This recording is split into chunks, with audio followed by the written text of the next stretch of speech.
Ang haba naman ng pila sa kantin. Nakakalurky.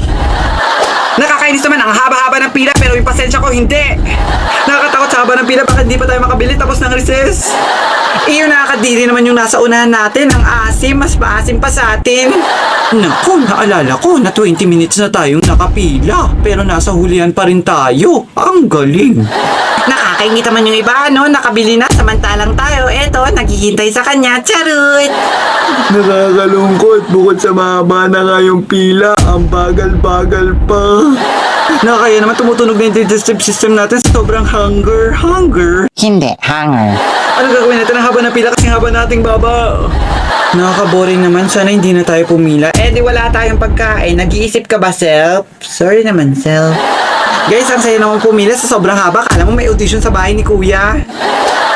Ay, sa wakas, nasa unahan natin. Pabili nga po. Sus, hindi!